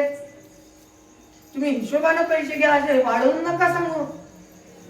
ते दुकानदारांना हात जोडले म्हणला, बाई तुम्ही फुकट साडी घेऊन जा पण लबाड बोलू नका. दुकान गेला 3 महिन्यातच उघडलं. 7 वर्षापासून कोणत्या दुकानात जात होती त्या बाईचं, त्या बाई सांगण्याचा मुद्दा इतका की जात असताना हरिपाठाला वगैरे भजनाला पुण्याचं काम करत असताना एखाद्याला सोबत घेऊन जा, म्हणजे आपला गोतावडा घेऊन जा असं म्हणायला काही हरकत नाही. आपले सखी घेऊन जा, आपल्या मैत्रिणी घेऊन जा, मित्र घेऊन जा, सर्व आपल्या सगळ्या सोयऱ्यांना घेऊन जा. कारण आपला नरदेह इथपर्यंत आणि इथपर्यंत या पृथ्वी तलावरती असताना पुण्य आपण फक्त एकट्यानं करायचं नसतं, सर्वांना घेऊन जर केलं तर आपल्या पुण्यामध्ये वाढ होते. म्हणून देवाचं भजन कसं केलं पाहिजे? तर गुण गायीनं आवडीनं केलं पाहिजे आणि ह्याची माझी सर्व जोडी, सर्वांना सोबत घेऊन देवाचं भजन केलं पाहिजे. तसं आपण देवाचं भजन सर्वांना सोबत घेऊन करायचं. हात वर करा बरं, हात वर करा. आणि हात वर केल्याशिवाय भजनच सुरू करा बाबा, हात वर करा. आणि चला आता सर्वांनी भजन करायचं. विठोबार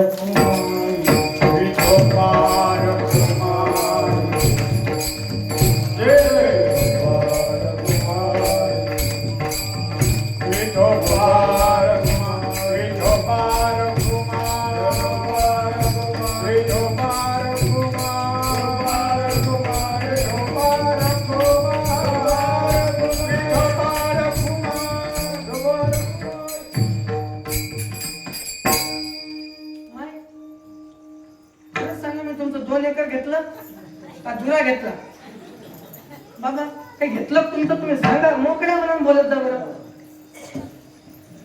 तुम्हाला कुठं बोलता येत नाही माहिती आहे?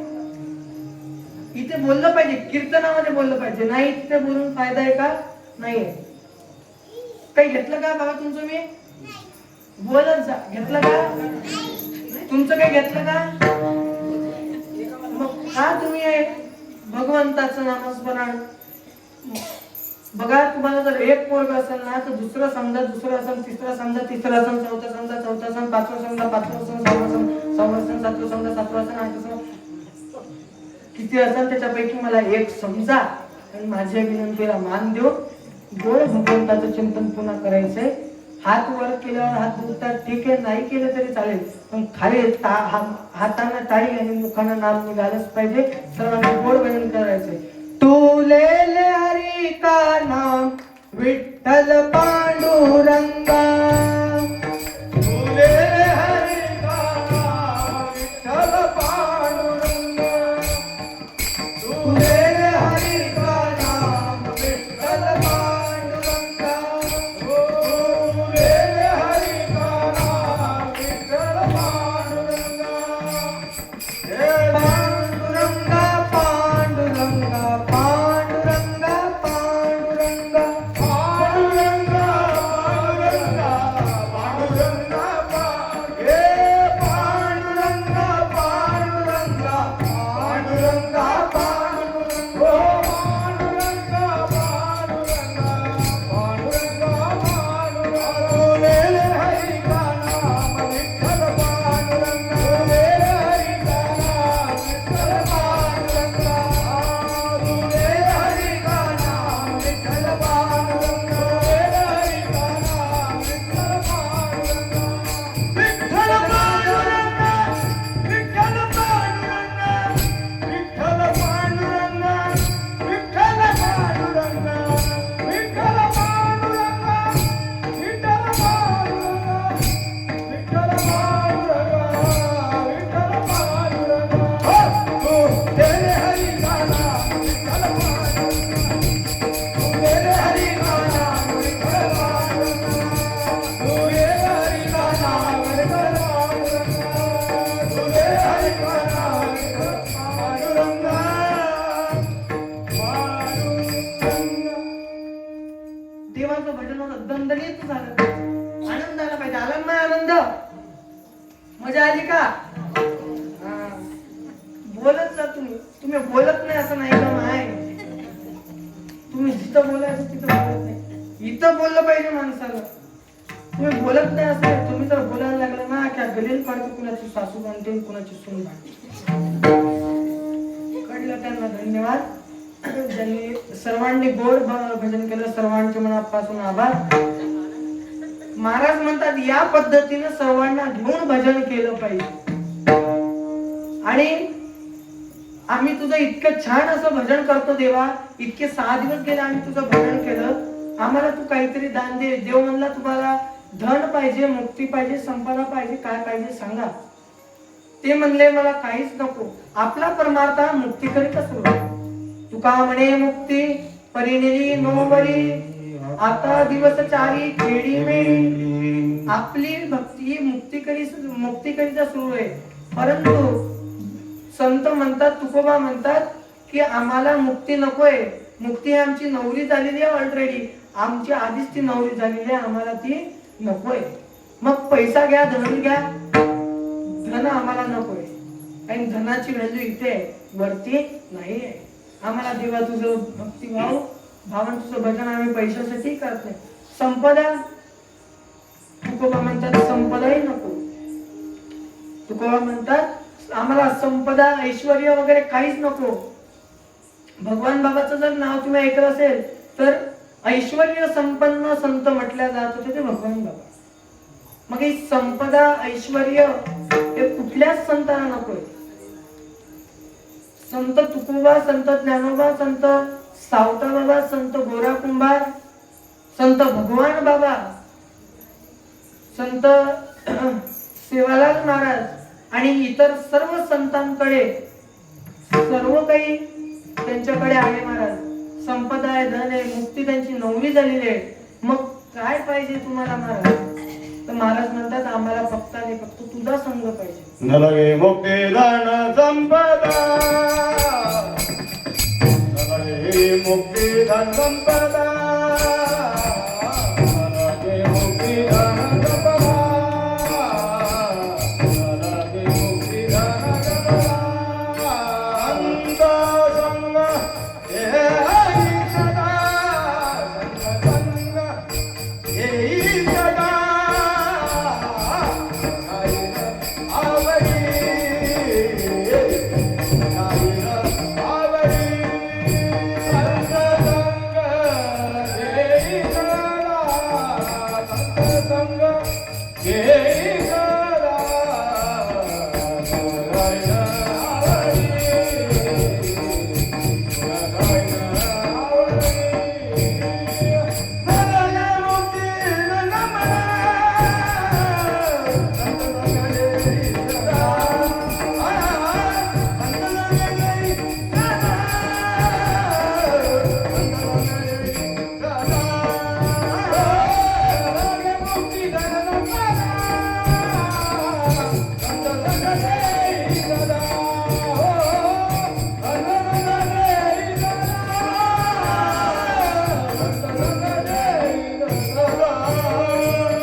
महाराज म्हणतात न लगे मुक्ती धन संपदा किंवा न लगे मुक्ती आणि संपदा संत संग देई सदा. आम्हाला काय हवा? आम्हाला फक्त संतांचा संग पाहिजे. आम्हाला फक्त आणि फक्त काय पाहिजे? संतांचा संग पाहिजे, संतांचा सहवास पाहिजे. आणि खरं सांगू, आपल्या गावाचं भाग्य आहे की आपल्या गावाला बाईंसारखं रत्न भेटलं. आपल्या गावाचं भाग्य आहे की बाईंसारखं रत्न आपल्या गावाला जन्माला आलं, ज्यांनी इतकं छान असं मंदिराचं डेव्हलपमेंट केलेलं आहे. चांगल्या पद्धतीनं मंदिर सांभाळत आहे आणि नवरात्र उत्सव इतका छान पद्धतीनं होतो. आणि माझे वडील माझ्यापेक्षाही लहान असताना पासून इथे येतात. मागच्या वर्षी माझी सेवा झाली ती माझी दुसरी सेवा आहे इथे. आणि खरं सांगू, बाईंचा जगदंबा देवींचा सुरुवातीपासून मला आशीर्वाद आहे आणि म्हणून आज या गादीवर उभं राहण्याचा मला अधिकार मिळाला. आणि म्हणून अशा संतांची अशा महात्म्यांची सेवा मला घडावी. आणि ही जर मला घडली तर याकरिता तुकोबा म्हणतात की मी गर्भवासाचं दुःखही झेलायला तयार आहे, अभंगाचं शेवटचं.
सर्व जोडी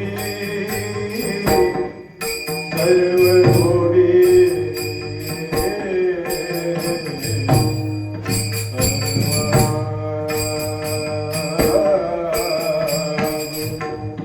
हेची माझी हेची हेची हेची माझी हेची माझी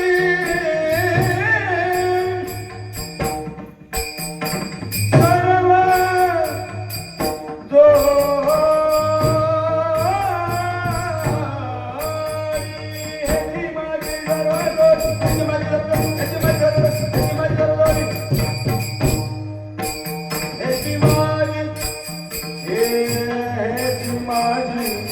सर्व जोडी हेची माझी सर्व जोडी हेची माझी बोला हेची माझी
महाराज म्हणतात की आम्हाला संतांचा संग दे देवा, आणि इतकंच नाही तर आम्हाला तू तुझा विसर न पडण्याकरिता गर्भवासाचं दुःख जरी दिलं तरी चालेल, पण गर्भवासामध्ये आम्ही तुझ्याकरिता जातोय म्हणून आम्हाला गर्भवासामध्ये जात असताना सुखात गर्भवास दे. गर्भवास आणि सुख मांडण्यासारखी गोष्ट आहे का माय? 9 महिने तुम्ही ज्या मुलाला जन्म देण्याकरिता जो गर्भवासाची यातना सहन करता, महाराज सुद्धा म्हणतात ना, न मिळो गर्भेची यातना. गर्भेची यातना इतकी विकट आहे की हर एक स्त्रीला माहित असेल. ती यातना जर भोगायची असेल तर स्त्री झाल्याशिवाय आपल्याला लक्षात येणार नाही. इतकी कठीण गर्भेची यातना तुकोबा म्हणतात आम्ही स्वीकारायला तयार आहोत, परंतु ते त्या गर्भामध्ये त्या गर्भवासामध्ये आम्ही तुझ्याकडे चाललेलो आहोत देवा, म्हणून आम्हाला तू कसं टाक सुखामध्ये त्या गर्भवासामध्ये घेऊन जा. आणि म्हणून देवाचं जर भजन केलं तर कितीही मोठं गर्भवासासारखं दुःख आपल्यावरती आलं तरी आपल्यावरती आलेलं ते दुःख निवारण्याची खरी ताकद भगवंतामध्ये आहे आणि तो निवारतो. म्हणून महाराज म्हणतात गुण गायीना आवडी याची माझी सर्व जोडी. मी सर्वांना घेऊन तुझं गुणानुवाद आनंदाने गाईन, म्हणजे तू माझ्यावर कुठलं संकट येऊ नको, आणि आलं तर त्याला सुखरूप माझ्यावर पासून लांब नाही किंवा मला त्याच्यातून पार करून द्यायचे संकट. असा माझ्या बुद्धीप्रमाणे जसा होईल यथाशक्ती यथाप्रमाणे मी जसा होईल तसा माझ्या बुद्धीप्रमाणे तुम्हा सर्वांपुढे अभंगांचा भाव मांडलेला आहे. उपस्थित सर्व श्रोतेजनांचे पुन्हा एक वेळा मी आभार मानतो. तसं आमचे मृदंगाचार्य महाराज असतील, गाण्याचार्य महाराजांचे बोलकर महाराज असतील आणि तसेच बाबांचं नाव काय हरिहर महाराज असतील आणि तसेच सर्व इतर गाण्याचार्य मंडळी, टाळकरी मंडळी, आमचे विनेकरी बाबा असतील, सर्वांचे खूप छान साथ दिली म्हणून सर्वांचे पुन्हा एक वेळा आभार. आमच्या साऊंड सिस्टीम वाल्या दादांनी खूप छान असा साऊंडची सेवा आम्हाला दिली, त्यांचेही मनापासून जितके मानावे तितके आभार. सर्व माता माऊल्यांचेही मनापासून आभार मानतो. बाईंचे, माझ्या आई वडिलांचे सर्वांचे आभार मानतो. आणि माझ्याकडून काही चुकलं असेल तर तुमचं लेकरू म्हणून मला माफ करा इतकीच मी म्हणते. संतांचं भजन केलं पाहिजे म्हणून आपण संतांचं भजन करायचंय. ज्ञानेश्वर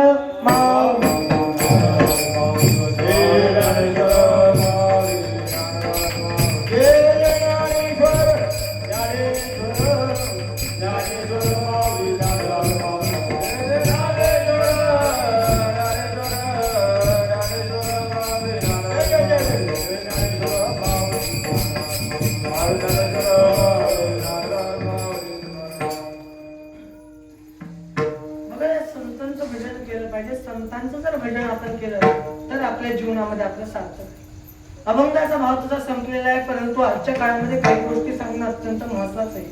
आणि म्हणून मायानं तुम्हाला सांगतो, काही नाही झालं तरी चालेल, पण आपल्या मुलांना, आपल्या लेकरांना आपल्याकडून चांगले संस्कार दिले पाहिजे.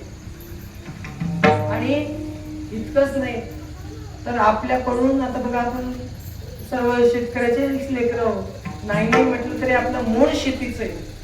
आज जरी आपण नोकरीला लागलेलो असलो तरी आज आपलं मूळ शेतीच आहे. आणि शेती म्हणजे आपली माता आहे आणि या देशाचं आहे राष्ट्र म्हणजे आपली माता आहे. भारत माता की, भारत माता की.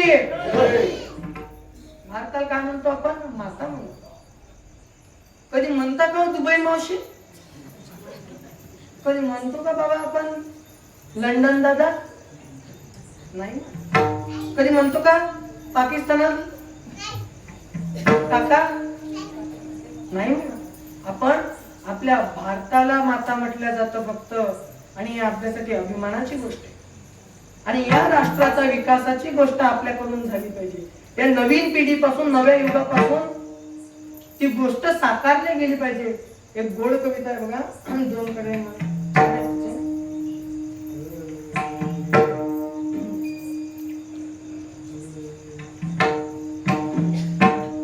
या देशाच्या मातीवरती,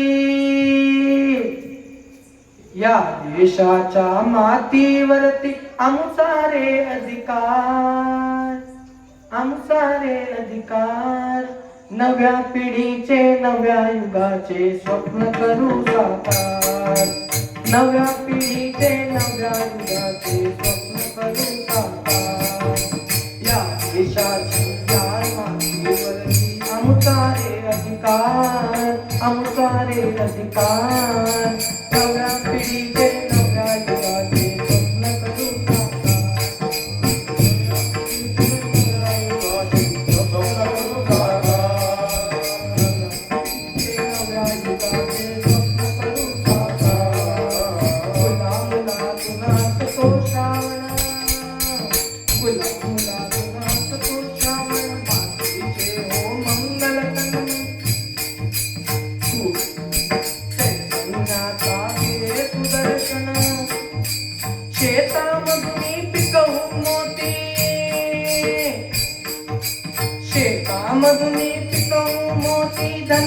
अपरंपार. या देशाच्या मातीवरती आमचा रे अधिकार. या देशाच्या मातीवरती आमचा रे अधिकार. या देशाच्या मातीवरती आमचा रे अधिकार. या देशाच्या मातीवरती आमचा रे अधिकार. नव्या पिढीचे, नव्या युगाचे स्वप्न करू साकार. नव्या पिढीचे, नव्या युगाचे स्वप्न करू साकार. नव्या युगाचे, नव्या पिढी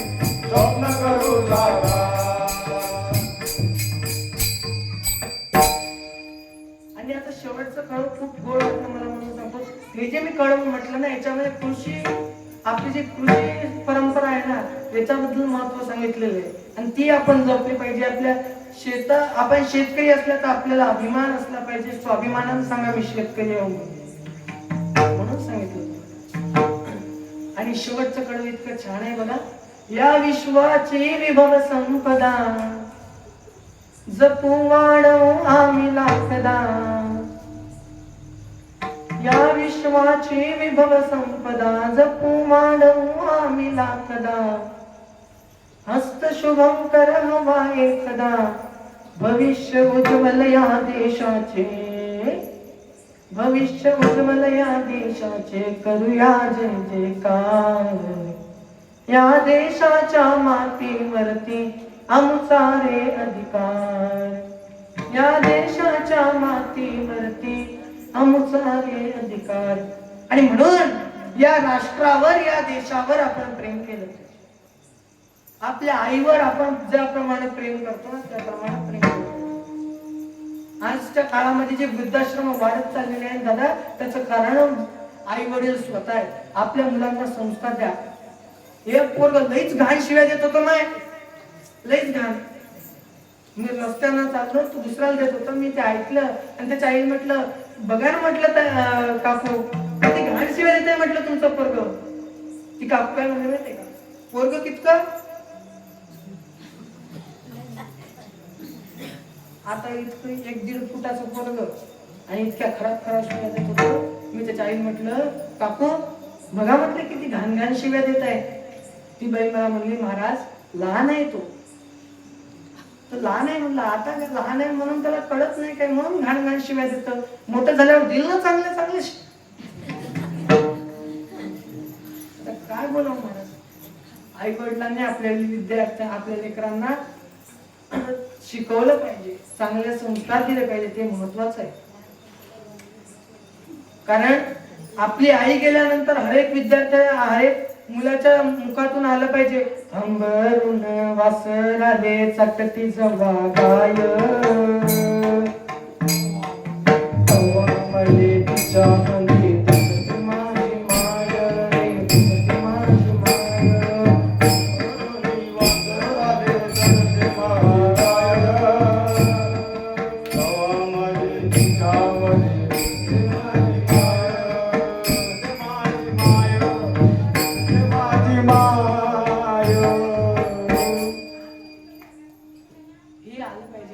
गायमध्ये सुद्धा आपली आई दिसली पाहिजे. हे तितकं प्रेम त्या मुलाला आपल्या आईशी झालं पाहिजे. म्हणजे जाताना एकच सांगतो, काही नाही झालं तरी चालत, पण आपल्या मुलाला एखाद्या विद्यार्थ्यासारखं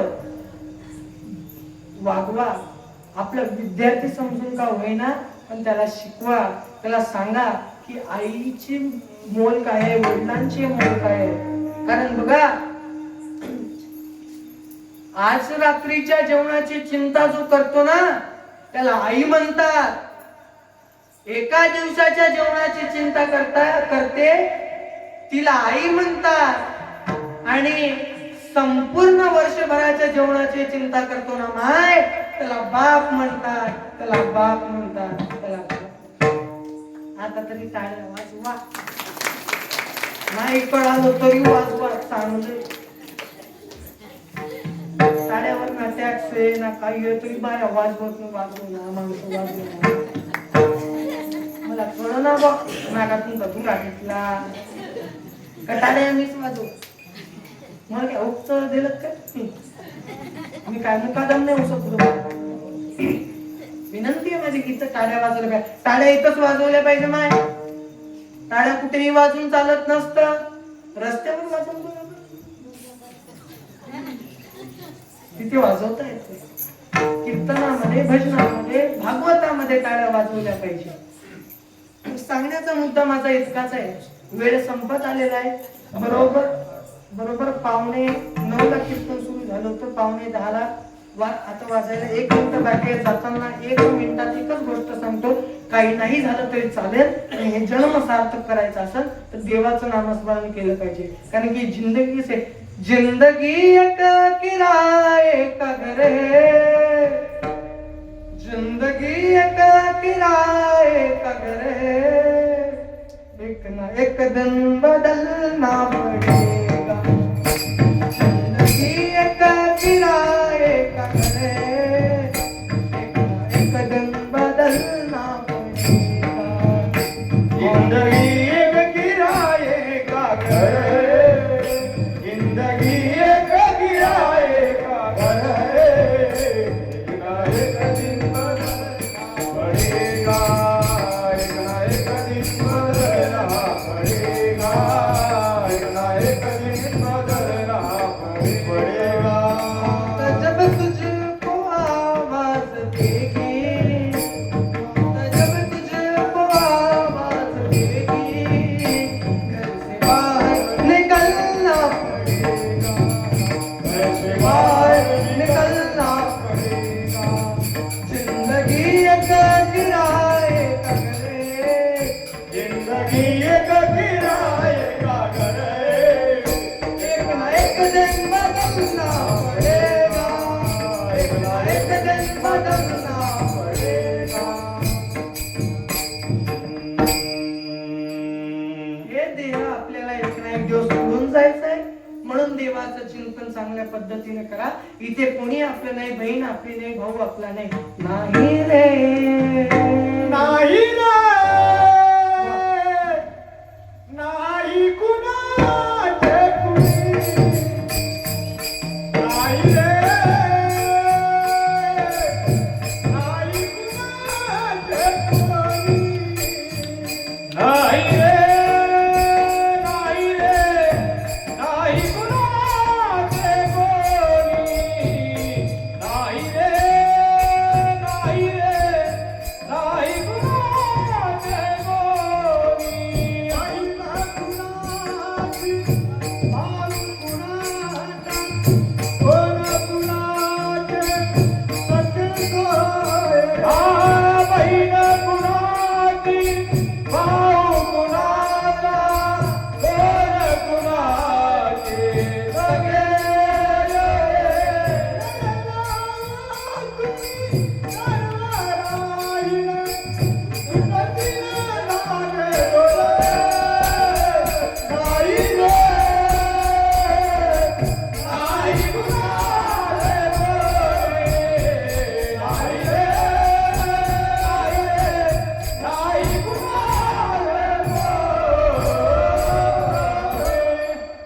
म्हणून या जगामध्ये आपलं कोणी नाहीये.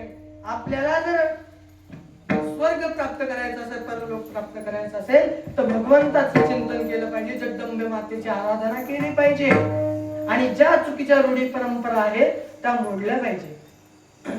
बघा, कुठल्याही प्राण्याला मारणे शास्त्रामध्ये मला तरी वाटतच कुठे सांगितलेलं नाही, माझ्या वाचनात तरी आलं नाही. म्हणून विनंती आहे, आपल्याकडून कुठल्याही प्राण्याची हत्या झाली नाही पाहिजे, या पद्धतीने आपण वागलो पाहिजे. आणि तुकोबा स्वतः म्हणतात की, संत स्वतः म्हणतात की बकरा मारा, पण कुठला? काम क्रोध बकरा मारा, पूजा रकुमाईच्या वरा. आपल्या अंदर जे विकार रूपी बकरा आहे ना, तो मारा. कारण बाहेर कितीही आपण बकरे मारत बसलो ना दादा, तरी जोपर्यंत मनामध्ये हा काम क्रोध लोभ मद मत्सर हे जे 6 षडविकारांचा जो बकरा आहे, हा मेल्याशिवाय आपली उन्नती होणार नाही, आपल्याला भगवंताची प्राप्ती होणार नाही, देवी माता तोपर्यंत आपल्यावर प्रसन्न होणार नाही. म्हणून मनातले ते षडविकार काढा, भगवंताचं चिंतन करा. एवढं जरी घरी घेऊन गेले तरी माझ्या या कीर्तनाला सार्थक झालं असं समजेल. सर्व गुणीजन मंडळी, सर्व श्रोतेजनांचं सर्वांचं एक वेळा पुन्हा विनम्र अभिवादन. सर्वांनी छान साथ दिली, सर्वांचे मनापासून अभिवादन, ताईंचे मनापासून अभिवादन करतो, त्यांचे आभार मानतो की त्यांनी मला ही सेवा करण्याचं मला संधी दिली. माझ्यासारख्या बालकावरती त्यांनी विश्वास ठेवून ही गादी, या गादीवरती उभं राहण्याचा अधिकार मला दिला. त्यांचे आशीर्वाद नेहमी आपल्या सर्वांच्या पाठीमागे असो, देवी मातेचा आशीर्वाद असो, पांडुरंगाचे आशीर्वाद आपल्या मागे नेहमी असो अशी प्रार्थना करतो. माझ्या या छोट्याशा बालकाच्या मुखातून काही चुकलं असेल तर माफ करावं. कारण आजच्या कीर्तनामध्ये तुम्ही बसलेले सर्व होते महान आमचे महाराज मृदंगाचार्य महाराज महान, सर्व गायनाचार्य विनेकरी बाबा टाणकरी मंडळी होते महान, पण कीर्तनकार होता लहान. अशा पद्धतीने आजच्या या कीर्तनाला आपण इथेच विराम देऊया.